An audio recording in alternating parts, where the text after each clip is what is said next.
Allahu Allahu Allahu Allah Allahu Allahu Allahu Allah Allahu.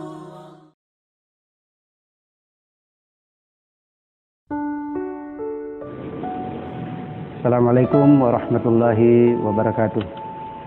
Alhamdulillah, salatu wassalamu ala Rasulillah wa ala alihi wa sahbihi ajmain, amma ba'd.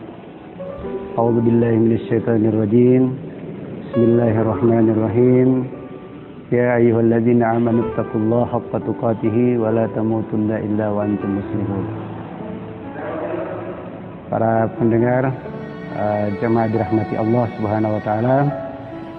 Alhamdulillah, pada Ramadan ke-15 ini kita masih diberikan kekuatan, diberikan hidayah oleh Allah Subhanahu wa taala dalam rangka melaksanakan ibadah puasa kita. Jemaah dirahmati Allah Subhanahu wa taala, kondisi kita pada bulan Ramadan ini berbeda dengan kondisi yang sebelumnya. Oleh karena itu, karena kita dalam kondisi suatu musibah, maka bagaimana versi kita sebagai umat Muhammad sallallahu alaihi wasallam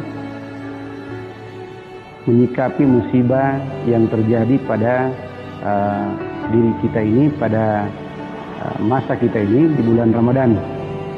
Ada satu ayat dalam surat Taghabun, a'udzubillahi minasyaitonirrajim, ma asaba min musibatin illa biiznillah. Ini memberikan isyarat kepada kita bahwa pandangan kita terhadap suatu musibah itu secara akidah Islamiyah adalah bersumber dari Allah Subhanahu wa taala. Tetapi perlu kita pahami apa sesungguhnya musibah itu. Apa sesungguhnya musibah itu? Yaitu adalah dari kata asaba yusibu. Dia dari kata asaba yusibu. Dia berarti bisa melemahkan, bisa menimpakan, bisa mengenakan. Nah, kalau yang melempar itu disebut dengan lemparan suatu. Misalnya ada orang diberikan lemparannya disebut dengan musibah. Musibah.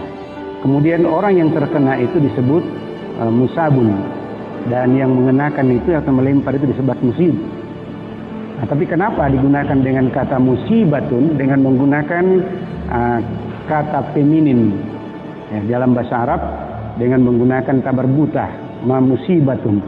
Ini dalam konotasi yang negatif, konotasi yang bisa menyulitkan, bisa memberikan sesuatu yang kita rasakan tidak merasa buruk atau tidak menyenangkan. Nah, kemudian dalam ayat dikatakan kata ma itu apa saja. Jadi apa saja yang menimpa kalian, musibah-musibah apa saja menimpa kalian, apakah bencana atau penyakit dan sebagainya, itu adalah karena izin Allah Subhanahu wa taala. Tetapi para pendengar jamaah sekalian rahmati Allah Subhanahu wa taala, persepsi kita dengan musibah ini ada dua dalam Al-Qur'an. Itu ada khairihi wa syarrihi. Ada yang baik, ada yang buruk. Tetapi pada dasarnya bila kita persepsikan bahwa yang baik itu adalah datang dari Allah Subhanahu wa taala dan yang buruk pun itu datang dari Allah Subhanahu wa taala, maka dari itu musibah itu ada dalam persepsi seseorang hamba. Kalau dipersepsikan itu adalah baik, maka hamba akan mendapatkan kebaikan. Tetapi kalau dia persepsikan sebagai sesuatu yang buruk, maka seorang hamba yang menerima musibah itu akan menjadikan dia keburukan. Makanya di dalam hadits qudsi itu dikatakan az-zan.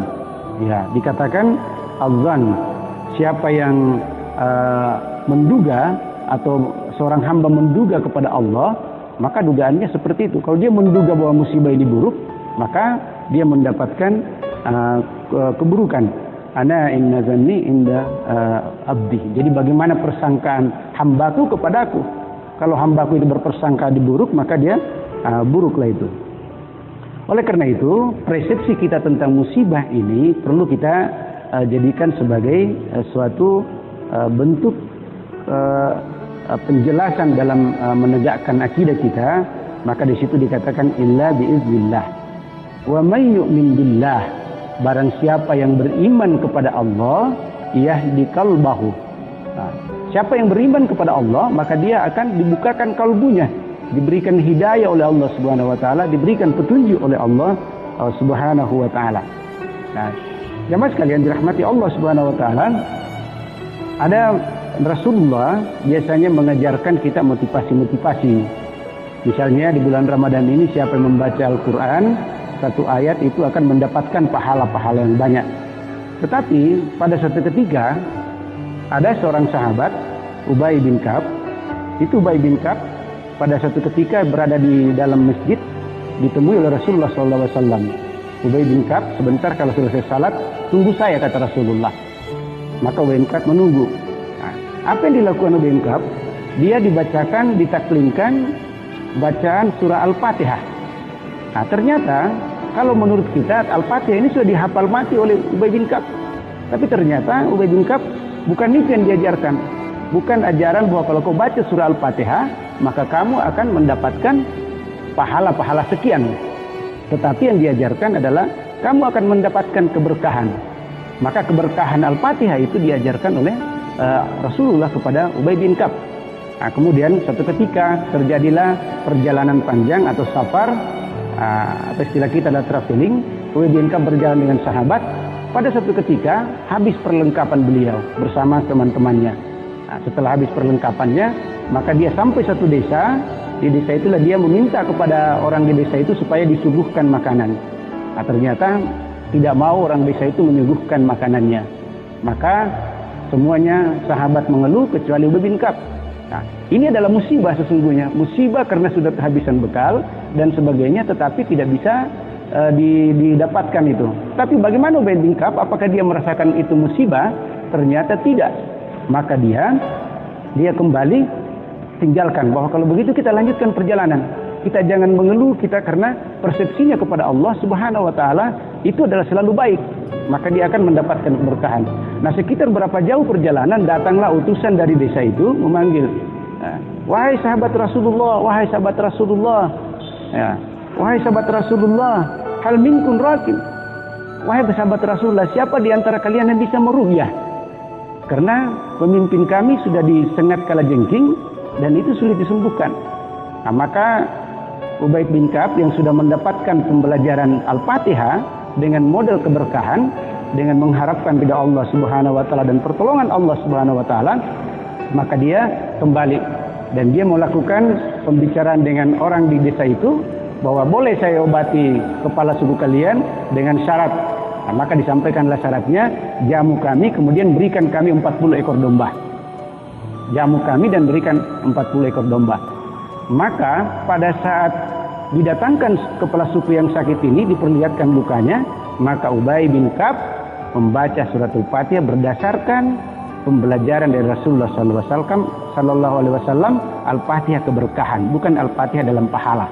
Maka ditiupkan satu kali atau diludahi satu kali, baru dibacakan Fatihah. Pada saat itu hilangnya sakit, sakitnya hilang. Kemudian yang kedua, tiupan yang kedua dibacakan oleh surat Fatihah, maka mulai mereda lagi. Kemudian pada tiupan ketiga dibacakan surat Fatihah, sembuh total orang-orang tersebut. Maka pada situlah setelah diberikan jamuan makanan, diberikan domba, dan dia tidak mau bagaimana domba ini halal apa tidak. Maka dia kembali ke tempatnya sampai ketemu dengan Rasulullah. Ya Rasulullah, kami begini-begini ya Rasulullah, bagaimana domba ini? Nah, maka Rasulullah katakan, ya silakan kita makan bersama dan berikan saya sebagian. Ini pertanda boleh mengambil upah daripada ruqyah itu. Bapak Ibu sekalian dirahmati Allah Subhanahu wa taala, ini adalah peristiwa-peristiwa bahwa kalau kita menganggap suatu musibah itu adalah khairiha, adalah kebaikan, maka kita ini seakan-akan bersama dengan Allah, ya. Allah kan katakan fa inni qarib, saya dekat dengan kalian. Nah, saya dekat dengan hambaku. Oleh karena itu, persepsi kita bahwa Allah senantiasa bersama kita, senantiasa berada pertolongannya dengan kita, maka may yu'min billah, yahdi qalbahu, maka dia akan diberikan kekuatan hati, bisa melihat sesuatu kebenaran-kebenaran dan jalan keluar yang dia alami. Nah, Bapak Ibu sekalian dirahmati Allah Subhanahu wa taala, Pernah juga satu ketika ada seorang maula Rasulullah Sallallahu Alaihi Wasallam, budak Rasulullah Sallallahu Alaihi Wasallam. Kita tahu bahwa ada singa yang paling ditakuti di padang pasir itu kalau datang singa itu maka ketemu dengan para orang-orang yang berjalan, maka berhamparanlah orang-orang bepergian cepat lari dengan ketakutan singa. Tetapi dari maula Rasulullah ini, pembantu Rasulullah ini tidak, dia berprasangka baik kepada Allah Subhanahu wa taala dengan berdasarkan lillahi ma fis samawati wal ard, bahwa milik Allah lah yang ada di langit dan bumi, maka semua kekuasaan itu ada pada Allah Subhanahu wa taala. Kalau saya bersandarkan kepada Allah, saya berbaik sangka kepada Allah, maka Allah bisa memberikan pertolongan itu. Maka ketika dia ketemu dengan singa, dia katakan, "Ya Asad, wahai singa, ya, ana maula Rasulullah, saya ini budaknya Rasulullah, ya. Dalluni tariq, tunjukkan saya jalan." Nah, ternyata singa itu bisa diajak bicara kepada orang yang kalbunya diberikan petunjuk oleh Allah Subhanahu wa taala. Nah, jamaah sekalian dirahmati Allah Subhanahu wa taala, oleh karena itu perhubungan kita dengan Allah Subhanahu wa taala dengan musibah-musibah yang ada ini, apakah perhubungan antara bos dengan anak buah, ataukah perhubungan dengan pimpinan dengan bawahan, sehingga kita bekerja setelah itu diberikan upah-upah. Setelah bekerja diberikan upah. Nah, inilah yang banyak dilakukan saudara-saudara kita, memahami Allah itu sebagai bos, sebagai apa, padahal dipahami adalah sebagai kekasih. Sehingga pada kenyataannya kita ini di bulan Ramadan ini ada yang tidak mematuhi cara-cara aturan beragama karena hanya ingin menyetor amal kepada Allah Subhanahu wa taala. Satu contoh misalnya salat tarawih dikiranya itu tidak mendapatkan pahala kalau di rumah, ya. Dia hanya bisa mendapatkan pahala kalau di masjid. Padahal sudah ada larangan bahwa untuk berkumpulnya itu ya tetap di rumah. Memang kalau kita kaji sebenarnya dasarnya bahwa salat tarawih itu awalnya di rumah dan tidak dilaksanakan secara berjamaah.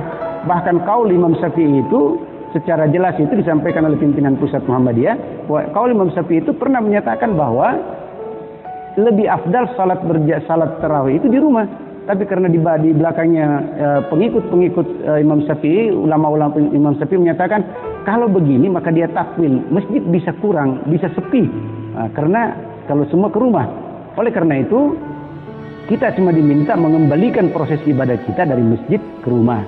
Nah, dengan alasan seperti adanya persoalan-persoalan yang kita sampaikan melalui daripada pandemik COVID-19 ini, sehingga kita bukan dilarang beribadah. Ini juga kesalahan masyarakat menyatakan bahwa kita dilarang beribadah.